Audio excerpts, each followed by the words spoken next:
C'était pas une soirée relax. Ce soir, on est en mode estival, soirée relax. On est après Backlash. Est-ce qu'on a appris grand-chose? Non. Est-ce qu'on a recensé les mêmes affaires à SmackDown qu'on ressasse depuis? Oui, effectivement. On a quoi régler? Ben, pas tant. Mais on a eu un match surprise, disons-le. Et pour le reste, c'est... On est en mode estival. Pas besoin de se casser la tête. On était justement... On a parlé de Britt Baker et de ses pingouins de Pittsburgh. Ben, on était dans le domicile des mini-pingouins, ceux de la Ligue américaine de hockey à Wilkes-Barre, en Pennsylvanie. Rien de moins pour l'épisode 1186 de SmackDown. On n'a pas mentionné beaucoup le Wilkes-Barre. Ça fait Ligue américaine. C'est pas une grosse ville, ça. Et vous allez même voir à la fin, spoiler alert, Roman Reigns a trouvé même une façon assez originale de détourner tout ça, alors qu'on nous a présenté qu'on était au Mohegan Sun Arena, dans le KC Plaza. C'est naturellement RK Bro. RK Bro qui ont fait leur entrée pour débuter ce SmackDown. Petite promo. On commence à être habitué, hein? Ça arrive assez souvent que RK Bro fait le va-et-vient entre Raw et SmackDown, ce qui doit plaire excessivement aux canaux de télévision, aux chaînes de Fox et de USA, qui, selon les dires des hauts dirigeants et des hauts dirigeants des Dirt Sheets, ouais, en tout cas, les Dirt Sheets, puis les autres, c'est les hauts dirigeants qui veulent pas. Alors, on ne sait pas, C'est-tu de la bullshit, ça? Qu'est-ce qui se dit sur les Dirt Sheets? Je ne sais pas. Difficile à dire. Randy, qui a commencé parce que la foule est Randy. Les gens capotent sur Randy Orton. Je m'explique encore un peu mal. Comment ça se fait que Randy, juste à cause des hot tags, je sais pas, peut-être, mais phénoménal, la foule qui... Et j'espère qu'on va écouter cette foule et que tout ça va finir par enrager Riddle. C'est le souhait qu'on se donne. On se dit qu'un moment donné, Riddle sera plus capable, qu'il fait tout, mais à un moment donné, la foule est plus du côté de Randy. Enfin, donc, ils sont très excités d'être là, tannés de pourchasser les Usos pour toujours la même affaire. C'est très simple. C'est clair qu'est-ce qu'ils veulent. Mais les Usos sont pas capables de prendre des décisions. Donc, Riddle nous dit « Ouais, je m'excuse, hein. Backlash. Je pensais que j'aurais la victoire facilement sur Jimmy, mais... Christy Roman est arrivé avec son spear, puis tout, puis son tag à l'aveuglette, sa botte. C'était pas correct, ce tag-là. Enfin, c'est pas supposé. Dans les règles, là, le tag de Roman, allez voir ça à Backlash, quand il tag le pied, c'est illégal, ça. Enfin. Donc, il n'y a que Roman Reigns qui prend des décisions. Fait que, Christy, il va falloir qu'on parle au Big Boss. Donc, Riddle qui s'est excusé. Et là, a dit, c'est ça, on veut le match. Parce que là, il faut parler au Big Dog, c'est lui qui se mêle de tout, puis c'est lui qui règle tous les problèmes. Bon. Alors, on demande à ce que Big Dog, Roman Reigns, fasse son entrée. Mais c'est Sami Zayn, et oui, notre Sami Zayn national qui arrive et qui dit, bon, les gars, il faut que je vous explique comment ça marche ici. Vous ne comprenez pas trop exactement, je suis le leader du vestiaire de SmackDown, et là, bon, je vais vous expliquer que personne ne veut voir vraiment ce match-là d'unification. Sami qui arrive avec son chandail de la Bloodline aussi, donc représente ses nouveaux copains. Donc, puis je pense que vous autres non plus, RK Bro, vous ne voulez pas de ce match parce que vous allez perdre. C'est triste, c'est comme ça, vous allez perdre. Donc, je ne sais pas comment être plus diplomate que ça dans les mots de Sami, mais retournez donc à Raw avec vos ceintures et tout. Regarde, ça va bien vos affaires. Mais non, là, la foule, Sami suck. Et là, Riddle, le parfum, dit « Ah, t'es un rouquin, toi, m'a t'appelé Rusty. » Je lui ai dit « Rusty. » Puis là, la foule en back, Rusty. Non, je ne suis pas Rusty. De dire Sami Zayn, je suis le leader du vestiaire. Je ne veux pas vous menacer. Mais là, faites attention à ce que vous dites là, de la Bloodline puis de toute la patente, parce que là, moi, tu vois, la semaine dernière, Nakamura, hein, commençait à manquer de respect, pouf, m'en suis occupé. Alors, fait que là, Randy dit « Oh, ben c'est toi qui s'occupe des affaires. Bon, ben c'est bon, ça.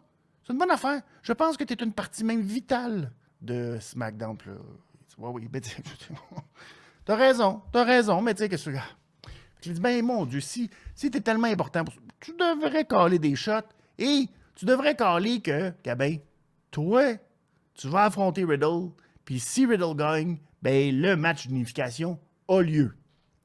Fait que là, Sami, comme, là, il est comme mis un petit peu sur. Ah, OK. Il accepte. Et là, il quitte le ring, puis il fait, oui, mais ce sera pas cette semaine. Là, il faut que j'y pense, il faut que j'aille en parler, puis après ça, puis peut-être la semaine prochaine, en tout cas, on verra ça, nanana. Là, Riddle et Orton sont bien fâchés de ça. Adam Pearce arrive. Là, tu dis, oh my God. Puis là, Adam Pearce arrive, puis il fait, ouais, là, Sami, j'aime pas trop ça, puis je peux pas te laisser parler pour la Bloodline, mais les gens veulent que tu te battes contre Riddle. Fait que j'ordonne qu'il y ait un match officiellement entre toi et Riddle. Et le match aura lieu maintenant. Et quand on revient de la pause, on nous dit, c'est le match entre Sami Zayn et Riddle, mais oubliez ça, l'affaire là, du match d'unification, puis toute la patente, ça. On oublie ça. Alors on part, et là, ben ça y est, c'est le match qui ne veut absolument rien dire. C'est un peu dommage, hein? On est tous craqués. Oh, là, ça y est, il y a un enjeu. Mais non. Calmez-vous, on est en mode estival, on a du plaisir, on est là pour s'amuser. Pas capoter non plus avec tout. Alors, il y a un bel échange entre Sami et Riddle. C'est quand même serré. Ça va bien, des deux côtés. On a ses moments, chacun a son moment. Riddle se retrouve dans le coin. Randy va lui dire à l'oreille, hey, attention, là, le Hell of a Kick s'en vient. Alors, ça va permettre à Riddle de se tasser. Va le repousser finalement du pied, mais Sami va le pousser en bas quand il va monter dans le coin. Alors, ça va nous amener à la pause. Finalement, au retour, ben là, Riddle va tenter un super RKO alors que Sami est perché dans le coin. Malheureusement, Sami le repousse, s'élance pour un dive ou quelque chose, mais malheureusement, Riddle le surprend avec un bon coup de genou pour un compte de 2. Ensuite, là, Sami va faire une grosse gaffe, c'est-à-dire de narguer Orton en tentant de faire le draping DDT, mais Riddle va contrer, envoyer Sami en bas du ring, va revenir ensuite avec un springboard moonsault sur Sami à l'extérieur. C'est Riddle qui est en plein contrôle, power slam à la manière d'Orton. Il va lui aussi du draping DDT, suivi du mode vipère, ce qui signale à Sami de sacrer son camp du ring. Alors c'est ce qu'il fait.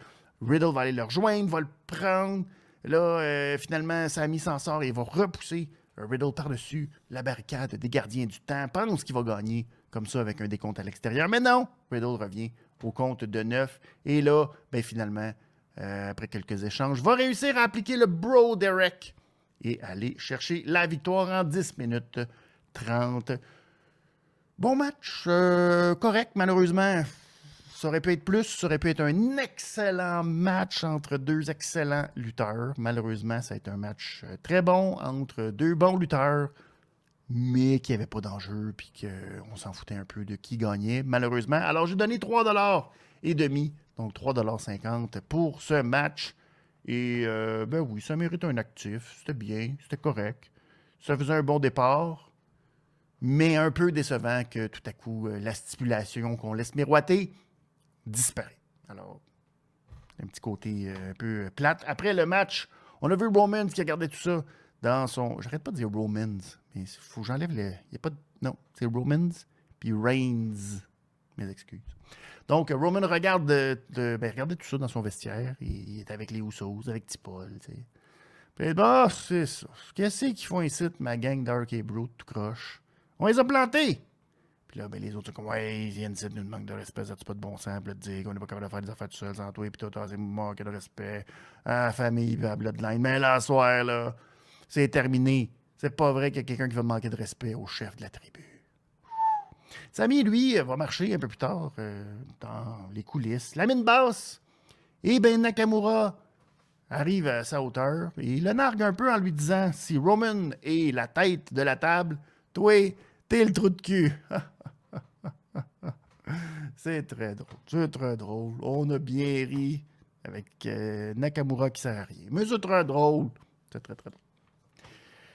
Moment suivant, c'est la promo de la valeureuse, vaillante, nouvelle championne de SmackDown, Ronda Rousey, qui s'exprime. C'est fantastique. C'est fantastique. Elle n'a toujours pas compris comment ça fonctionne, une promo. N'a pas joué à 2K22, elle. Donc, sa promo va, et là, je vais te faire de mon mieux pour vous raconter la promo de Ronda Rousey. En tout cas, Charlotte était 13 fois championne. Ça, tu sais, Charlotte, là, tout le monde. Charlotte était 13 fois championne. Vous savez qu'elle était 13 fois championne. Ouais, 13 fois championne. En tout cas, elle était, parce qu'elle l'est plus, parce que c'est moi, tout le monde qui est championne. Je suis championne maintenant. C'est moi la championne, OK. Alors, en tout cas, il a fallu que, tu sais, quand même, c'est une bonne championne, hein? C'est une bonne championne, Charlotte. Mais il a fallu que j'y brise le bras. J'ai brisé le bras. Ah oui, parce que, en tout cas, moi, j'aurais pas dit I quit comme elle. Mais moi, il aurait fallu que tu me tues pour que je dise I quit. Mais ça aurait été difficile, parce que si tu me tues, ben là, je dis plus rien. Fait que, en tout cas, c'est de même, j'aurais dit I quit. Mais elle a dit I quit parce que j'ai brisé le bras. Ben, que tu veux, c'est comme ça. Ben, je suis moi la championne. Hein? C'est moi votre championne, c'est moi qui va me défendre. Ah, tout le monde, championne. C'est moi la championne. Et je vais te défendre contre n'importe qui. Je fais un open challenge. Alors, open challenge, tout le monde. Est-ce quelqu'un qui s'est tendu? Et là, ben, arrive Raquel Rodriguez. Ah ouais. Je suis tellement heureux. Je suis Raquel Rodriguez. Et je mesure très grand. Et je suis très belle. Et je suis très souriante. Raquel qui rentre dans le ring demande le micro poliment à Ronda Rousey qui lui donne. Et là, Raquel qui nous dit Hola, yes, oui, Raquel Rodriguez. Oh oui. Et j'accepte ton challenge. Tout en prenant le temps de dire ses phrases en espagnol, de traduire chaque phrase et tout ça. Donc, quelle bonne façon de me faire connaître que de devenir championne de SmackDown. Elle continue à jouer dans 2K22. Elle a joué là, solide. Elle a toutes sorti les meilleures phrases de 2K22 comme quelle bonne façon. Ce serait un honneur de rentrer dans l'histoire pour affronter Ronda Rousey, la championne. Ce serait un honneur. Ouais. Whoop. La manette est devenue idle. Et c'est comme ça qu'on a notre Open Challenge entre Ronda Rousey et Raquel Rodriguez. Des fabuleuses en termes de promo, là. Les frissons. MJF à côté de ça, là. C'est limite. Alors, drôle de match. Très, très drôle de match, je vous dis. Ça n'a pas été un match super long, mais Raquel qui a dominé largement ce match-là. Ronda qui tentait ses attaques. Les attaques ridicules aussi, il faut le dire, de Ronda qui, naturellement, je veux dire, si vous avez suivi sa carrière au UFC, le gros problème de Ronda Rousey, c'était ses coups de poing. Eh bien, ça se poursuit dans la lutte. Non, elle n'est pas capable de donner des coups de poing. C'est aussi peu crédible que Shane. C'est... T'es comme, ben, Ronda, ça... Non, on le voit que tu... Ça marche pas, mais qu'est-ce que tu veux, c'est pas grave, parce que Rodriguez a eu le dessus presque tout le long du match. Je vous donne en mille tout ce qui s'est passé. Buckle bomb dans le coin, corde à linge, side slam. Elle va rater un saut de la troisième corde, ensuite se faire appliquer la guillotine, c'est pas grave. Stalling suplex. Ensuite, il y a les petits coups de poing de Ronda, qu'elle va tout éviter ça, aucun problème. Ensuite, elle renverse le Piper Spit avec une espèce de... Elle l'a par-dessus la tête, slam sur le côté, en tout cas, quelque chose de même. Elle tente son Chingona, en tout cas, Chingona bomb. Mais malheureusement, Ronda s'en sort. Ensuite, elle va se faire prendre dans un ankle lock. Mais encore, elle s'en sort avec un coup de pied puis tout. Let's go. Big boot. Compte de 2. Et là, ben, malheureusement, elle s'est dit ça n'a pas marché une fois, elle m'a le réessayé une autre fois. Encore le Chingona bomb. Et malheureusement, ben là, la deuxième fois, Ronda, roll up. Et victoire en 6 minutes quelques de Ronda Rousey pour garder son titre. Et après le match, j'étais comme, oh, mais Colin Raquel, j'étais bien surpris de ta performance. Bravo. Il a donné la main puis tout. C'était beau. Alors, après, on a appris que Shotzi Blackheart voulait absolument cette chance au titre, mais que ça a l'air que Raquel l'a plaqué puis l'a empêché d'y aller. Oh ben, Je te dis. Et là, il y a Alia qui arrive qui fait comme ah ben, maudit, tu m'as embarré dans un vestiaire, là, je pouvais même pas sortir, là, maudit. Puis il me met à s'engueuler, puis Adam Pearce, je suis comme bon, moi, je choque mon camp. C'est beau. C'est beau. C'est beau. Ça pourrait être très positif. Mais c'est bizarre. Parce que là, c'est Raquel a comme perdu rapidement, dans un sens, tout en étant dominante. Mais là, comme qu'est-ce qui arrive après? Ça va être un peu confus. J'imagine qu'on va passer beaucoup de semaines à regarder Ronda Rousey dominer. Parce que la division tag team, pas tag team, mais la division féminine de SmackDown est très, très, très, très mince. Très mince. Alors, je ne vais pas dire que Ronda est comme une championne qui n'a rien à faire, mais là, on a tenté avec Raquel mais là, c'est comme vite. On a amené vite, vite Raquel qui, tu regardes ça sur papier, est déjà la plus farouche, féroce, un autre mot qui veut dire aspirante crédible. Voilà. Alors là, on a déjà gaspillé tout ça. Alors, on verra ce qu'on va faire. Va-t-on ramener Bayley à temps pour... je pense pas. D'après moi, ma prédiction, c'est qu'il n'y aura pas de match de Ronda Rousey à Hell in a Cell. On va sûrement attendre à Money in the Bank. J'ai l'impression, puisqu'il n'y a pas eu de match pour Bianca Belair. Là, on est dans une période de 6 matchs. Hein, on fait des petits pay-per-view. Je ne crois pas. Je ne crois pas. Ça peut toujours changer, mais je ne crois pas. Je ne crois pas. Match suivant, donc, je mets tout ça dans les actifs. Je suis limite. Je vais le mettre dans les actifs. Puis, donner un beau 3$. Ronda Rousey, correct sans plus, mais Raquel a bien paru tout de même. Donc, un beau 3$. Un actif limite. Juste limite. Parce qu'au moins, c'était différent. Alors, il y a déjà ça. On a eu ensuite une belle entrevue avec Madcap Moss. Oh là là. Toute une entrevue où Madcap, c'est incroyable comment il sait bien s'exprimer, cet homme-là. Quand Kayla Braxton, dans le ring, lui a demandé est-ce que c'est la plus grande victoire de ta carrière, Madcap? Ah, d'avoir battu Corbeil. La Backlash. Ah, c'est la plus grande victoire de toute ma carrière. Alors, Corbin, c'était tough, mais maudit qu'il est fatigant avec son attitude de schnout. Ah oui? Ben oui, il parle toujours de sa maudite montre. Sa Rolex qui vaut je sais pas combien, puis de ses affaires. Oh, il est fatigant. Oh. C'est difficile d'entendre tout le temps parler de ça, mais j'ai réussi. Et j'ai battu le Big Bald Wolf. Big Bald Wolf. Je l'ai battu.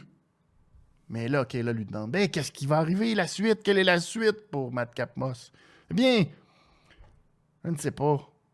Pour être champion mixte avec Sasha Banks, étant Madcap Boss, où je pourrais gagner Money in the Bank. Et là, Kayla est comme mon Dieu, hein? C'est Baron Corbin. Parce que je le trouvais pas très happy. Mais il est plus happy quand même. Il est arrivé avec une chaise. Pas que là! T'as massacré le pauvre Madcap. Et là, il est allé mettre la chaise au travers de son cou, pareil comme avec Drew McIntyre, mais il l'a mis dans le cou. Puis là, il était pris dans la chaise, puis tout. Et là, il a pris le trophée d'André le Géant, et paclao! Là, écrasé, directement sur la chaise, directement dans le cou de Madcap Moss pour lui casser carrément. Tout, cassé. Alors, on a sorti la civière, les ambulanciers sont arrivés, puis tout, pendant que Madcap est parti heureux, diaboliquement, de ce qu'il venait de faire. Alors, ouais, c'était correct. On n'a pas beaucoup de sympathie encore pour Madcap Moss, mais le pauvre, hein. Lui, on le sait, qui a un coup très, très solide quand il y avait eu le Alabama Slammer de Drew McIntyre, puis il est tombé sur la tête, bang! Alors, il me dit que ça va bien. Il me dit que il va s'en sortir, Madcap. C'est un gars qui est tough, du coup. Alors, on lui souhaite bonne chance. Je sais pas, et là, on sent qu'il va y avoir un autre match entre les deux. Je peux pas être positif de ça, je m'excuse. Là, maintenant, j'étais sur le bord avec l'autre segment d'avant. Je vais être sur le bord encore, mais je vais mettre ça dans la colonne des passifs. Parce que... Sasha Banks et Naomi, elles, défendaient leur ceinture. Deuxième match de championnat dans cette soirée de SmackDown. Et les titres par équipe étaient à l'enjeu pour Shayna Baszler et Natalya. Hein, Natalya heureuse de sa victoire contre Corajad. Et malheureusement, ça ne s'est pas poursuivi. Les deux qui ont bien travaillé en équipe, Shayna Baszler et Natalya, mais malheureusement, après le heart attack qu'elles ont effectué sur Sasha Banks, Naomi est venue la sauver. Par la suite, Baszler a tenté le stomp qu'elle avait fait pour briser l'épaule. C'était un peu l'histoire du match. Est-ce que Naomi et son épaule endolorie, est-ce que ça va tenir? Mais là, Shayna a voulu le refaire pendant que Naomi était sur le tablier. Finalement, Naomi a enlevé sa main. Heureusement, il a pensé. Finalement, elle a repris le hot tag et elle a jeté tout sa rage face à Natalya. Shayna Baszler a repris le dessus. Finalement, il y a eu toute une série où, là, Naomi avait le dessus sur Natalya. Shayna Baszler est arrivée par derrière, a fait le Kirifuda Clutch. Mais là, Sasha Banks est arrivée par derrière, Banks Statement. Là, Natalya a saisi Naomi pour un sharpshooter, mais Naomi est renversée en roll-up, un autre roll-up ce soir. Et victoire en 8 minutes 45 des championnes Banks et Naomi qui conservent leur titre par équipe. Match correct, j'ai donné un 3,25. C'était correct, divertissant, le fun, 8,45. Ça passe. C'était pas le match le plus exceptionnel, mais on va dire que c'était correct. Je donne donc 3,25 à ce match qui mérite un autre actif. Correct, sur le bord. C'est pas des gros actifs ce soir, mais SmackDown était tellement mauvais dans les dernières semaines. Et je me sens en festival, je me sens estival, je me sens... Il fait chaud, on s'amuse, la piscine, le petit cocktail. Alors, voilà, un autre actif sur le bord pour SmackDown. Gulak et Ricochet étaient en coulisses. Parce que Gulak, ça va pas très bien, demande conseil à Ricochet, qui lui a une carrière fulgurante à la WWE. C'est le gars à qui tu veux demander des conseils. Alors, le conseil de Ricochet, c'est... si tu veux qu'il arrive de quoi de bien, ben, organise tout seul, puis ça arrive, tu sais. Moi, j'aurais pu abandonner depuis longtemps. Ça fait, je sais pas combien de séries de coupures que je me dis, mon nom va y arriver. Mais non, malheureusement, à chaque fois, je suis encore sur le payroll. Alors, je n'abandonne pas. Je me dis, un jour, je serai libéré de mes chaînes. Mais à cause de ça, je suis quand même champion intercontinental. Le Gulak prend ça comme une inspiration fantastique. Il dit, c'est vrai. Le Gulak là, qui se tient debout. La prochaine fois que je vois Gunther, je vais y dire, Gunther, le ring général. La prochaine fois que je le vois, là, moi, le remettre à sa place. Merci, Ricochet, de cette bonne discussion. Maintenant, je vais partir à marcher dans le corridor. Et là, qui c'est que je ne vais pas tomber dessus? Kaiser et Gunther. Oh, Colin. Et là, Kaiser a dit, qu'est-ce que je viens de t'entendre dire à la télévision, toi? Qu'est-ce que tu vas faire au règne général? Et Gunther lui a dit, ton linge, il est laid en tabarnane. Il l'a pogné par le collet. Il a tout arraché ça d'une shot. Et là, pendant que Gulak est tout nu, pas rien, en petite bobette, flac! Une chop, il te le ramasse dans la petite porte. Alors, pauvre Gulak, qui est encore malmené, ça y apprendra à se tenir avec Ricochet. Parlant d'affaires dont on n'est plus capable, Kofi Kingston affrontait Butch. Ben oui, encore une fois. Plus capable, plus capable.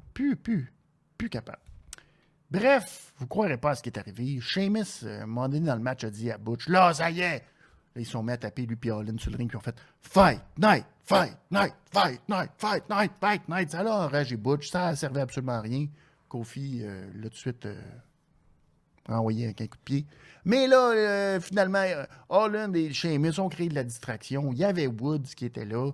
Là, ils ont attaqué Woods. Finalement, Kofi a attaqué Sheamus. Mais là, il s'est fait surprendre par derrière par Butch avec, je sais pas c'est quoi, mais c'est un gut wrench. Genre de, il pogne en gut wrench, il le soulève après ça. Genre de DDT, genre de DDT, mettons. Pour la victoire en 8 minutes 24. Butch qui enfin va chercher une victoire, lui qui perdait souvent. Et là, ben, après le match, il est parti dans la foule. Puis là, Sheamus puis Holland étaient comme, qu'est-ce que tu fais, Butch? Où tu t'en vas? Puis il est parti bien loin. Puis là, finalement, il est revenu.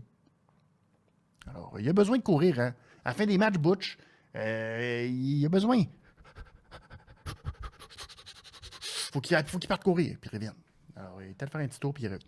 Alors, on ne sait pas comment ça s'appelle, son nouveau finisher. À à Pete,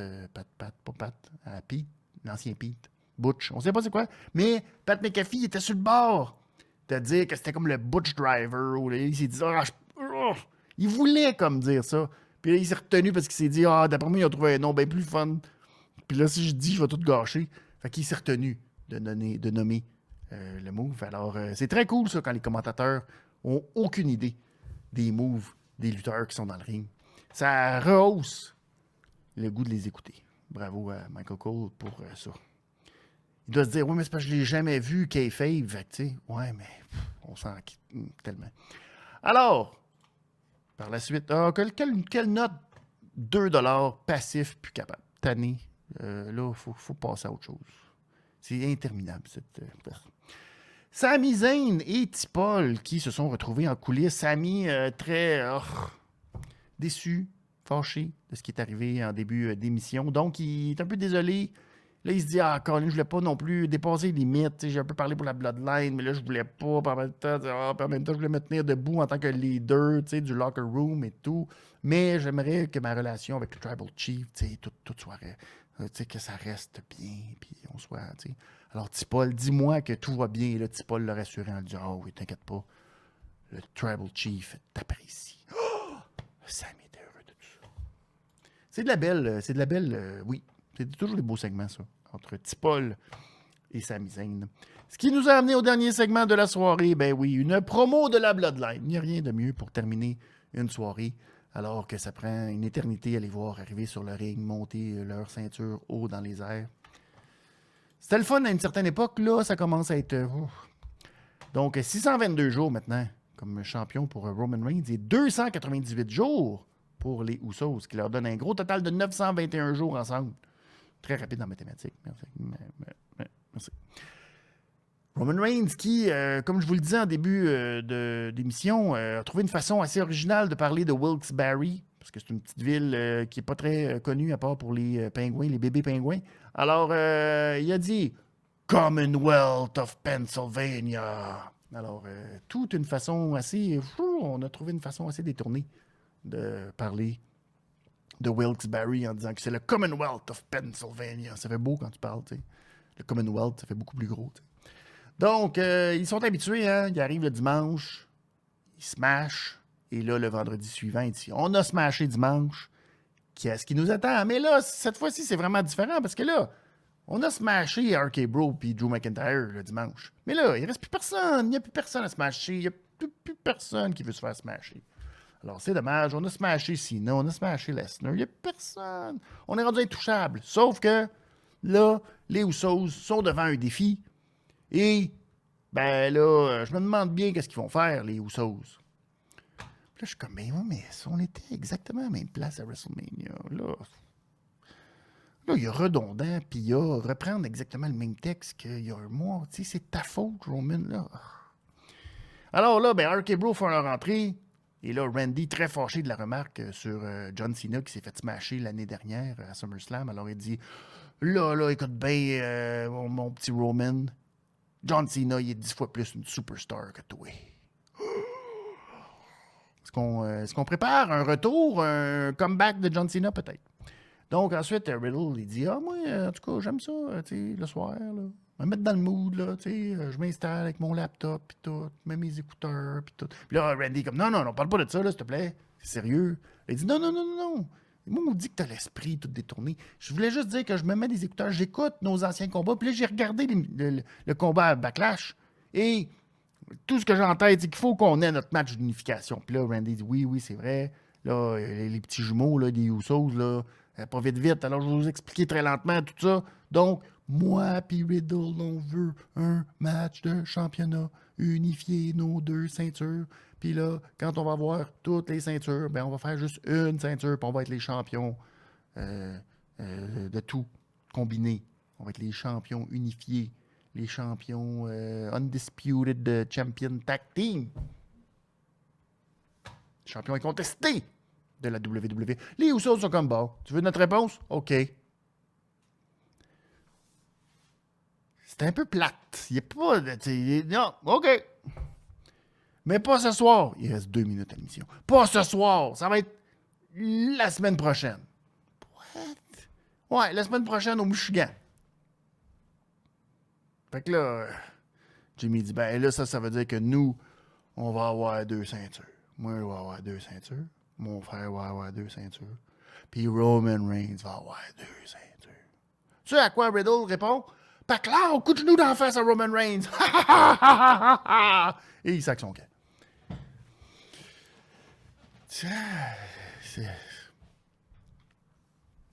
Donc, faire un résumé très rapide, complet, pour que vous compreniez bien la situation. Il y a un match qui est prévu à Backlash, qui est le match d'unification des titres entre les 2 équipes tag team qui vont s'affronter pour déterminer qui est le meilleur tag team. Il y aura juste un tag team, on unifie les ceintures. Champion, undisputed champion, that's it. Tout ça est cancellé par Roman Reigns, même si c'est son idée, et tout ça, puis il fait non, fuck it, tout, on sac ça au vidange, je me rajoute dans le combat, on rajoute du McIntyre, on fait un match 3 contre 3. On apprend que tout ça, c'est à cause que les réseaux de télé veulent pas que tout ça, ça arrive. C'est vrai, c'est pas vrai? Finalement, Roman Reigns gagne tout. Et là, la semaine d'après, on dit, finalement, on va faire le match l'autre semaine d'après.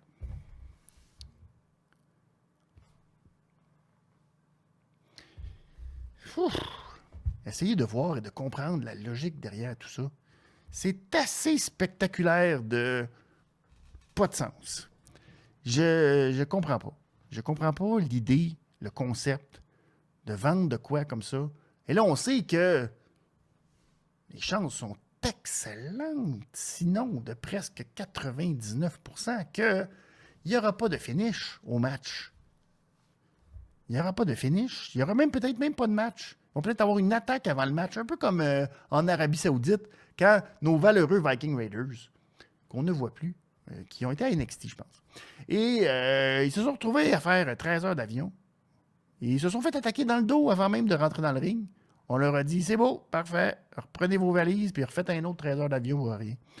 Alors, c'est ça qui va arriver la semaine prochaine. On va dire aux gens au Michigan, achetez-vous des billets pour le plus grand match de toute l'histoire du tag team. Finalement, avant le match, pouf, attaque par en arrière. Puis là, Roman Reigns va faire, haha, je pensais que c'était là, hein? Mais non, moi, je m'en vais en vacances 3 mois. Fait que je ferais ça à Hell in the Cell. Peut-être. C'est... ouais, c'est ça. Je suis pas emballé. C'est pas emballant. Je trouve ça cheap un peu. Je trouve ça plate. Ça me... Déjà qu'on n'est pas trop... on n'est pas trop encouragé à regarder. Puis de suivre ça de semaine en semaine. Là, on en prend encore. Comme si on était un peu imbécile. C'est dommage. C'est dommage. Ce serait si facile de rendre ça simple. Donner des bons matchs quand c'est le bon moment. Mais, on peut pas en même temps chialer. Backlash était bon. C'était un bon gars-là et tout. Alors. Mais voilà. Donc, 2, 3. Limite. Limite SmackDown. Je vous dirais Raquel contre Ronda, intéressant. Le reste, un peu remâché. Même si plus d'actifs, un peu remâché. Est-ce que ça valait la peine de regarder l'autre match de championnat féminin des tag teams? Ouais.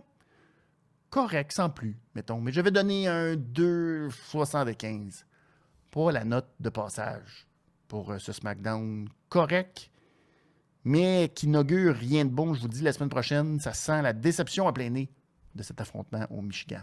Qu'on verra ou qu'on ne verra pas. Mais